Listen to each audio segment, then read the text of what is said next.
Bonjour à tous et bienvenue dans ce nouveau numéro de Home Déco. Ce mois-ci, pour nous parler de décoration gourmande, qui de mieux que Monsieur Eddy Benganem, grand chef pâtissier, également consultant culinaire. Il a accepté de nous recevoir sur son lieu de travail au Trianon Palace de Versailles. Allez, on y va. Ado, comment était votre chambre? Petite, minuscule, sombre et étriquée. Des posters, un Pas peu du de tout. déco Pas du tout. C'est mon côté déco s'est construit au fur et à mesure de la rénovation d'une maison. Comme je suis un peu curieux, avant de mettre un morceau de bois au sol, j'ai voulu savoir ce qui se passait, qu'est-ce qui se faisait. Et donc j'ai commencé à regarder un peu ce qui se faisait en tant que en revêtement de sol et ainsi de suite. Et après quand c'était les murs, quand c'était la peinture. Donc je suis assez curieux et j'aime savoir comment les choses sont faites. Donc ça prend un peu de temps, mais ça permet d'avoir une boîte à outils ou une gamme de couleurs extraordinaire. Êtes-vous bricoleur? Très bricoleur. Je suis très bricoleur, très perfectionniste. Et donc, au même titre que j'ai appris la pâtisserie, en pâtisserie, quand j'arrivais pas à faire un produit exactement comme mes pères me l'avaient appris, j'étais extrêmement frustré. Je le cassais et je le recommençais. Et donc, en bricolage, je suis pareil. Donc, tant que j'ai pas réussi à avoir un truc d'assez net, je suis très obstiné. Donc, tant que j'ai pas réussi, je continue. Mais vous êtes patient, vous avez tendance à vous énerver si jamais vous n'y arrivez pas? Les deux. C'est-à-dire que je suis très patient, c'est-à-dire que je peux attendre un an pour dénicher l'objet de mes rêves. Et je suis pas du tout patient parce que quand j'arrive pas à faire un truc et que mon cerveau a compris comment le faire et que j'y arrive pas, ça m'énerve. Et donc j'use beaucoup d'énergie et beaucoup de force pour maîtriser la matière. Donc des fois la matière me joue des tours et donc des fois je suis très frustré. Selon vous, quelle est la pire faute de goût en matière de déco? La pire faute de goût pour moi, c'est de suivre une tendance auquel on ne croit pas ou qui ne ressemble pas.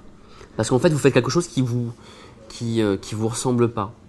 Donc, à un moment, vous avez un patchwork de tendances entre du contemporain, du moderne, du design, du classique, juste pour répondre à un cahier des charges ou à une mode.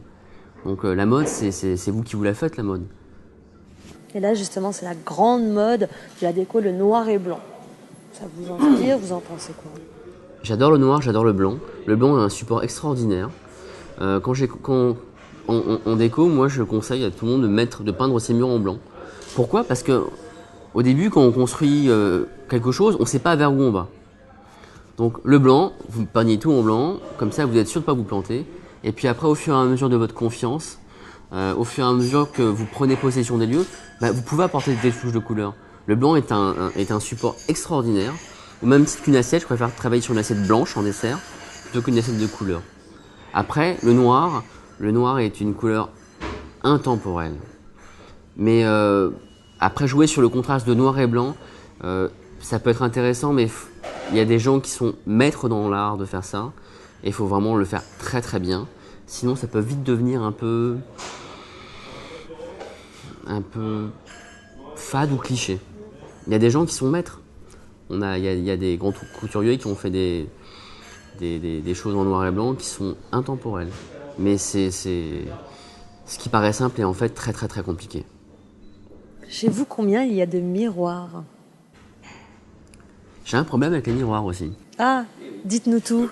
Alors, il y a un miroir dans l'entrée, il y a un miroir dans la salle de bain, donc bien sûr des grands miroirs parce que sinon c'est pas intéressant. J'ai un miroir aussi dans les toilettes. Et comme j'aime les matériaux, j'ai de l'inox. J'ai de l'inox brut, j'ai de l'inox poli et j'ai de l'inox polymiroir. Donc j'ai beaucoup de miroirs en fait.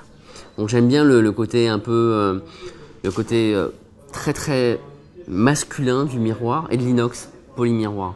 Et c'est marrant parce que les deux reflètent la lumière, les deux reflètent complètement l'individu, mais c'est deux énergies différentes. Donc j'aime jouer un peu sur ces contrastes, sur ce côté, sur ces textures. J'aime donner du rythme et j'aime le côté aiguisé du miroir. J'aime le côté carré du miroir. Alors maintenant, Eddy Benganem, j'ai envie de m'amuser un peu avec vous en vous proposant un portrait chinois. Donc si vous étiez une pièce, La cuisine.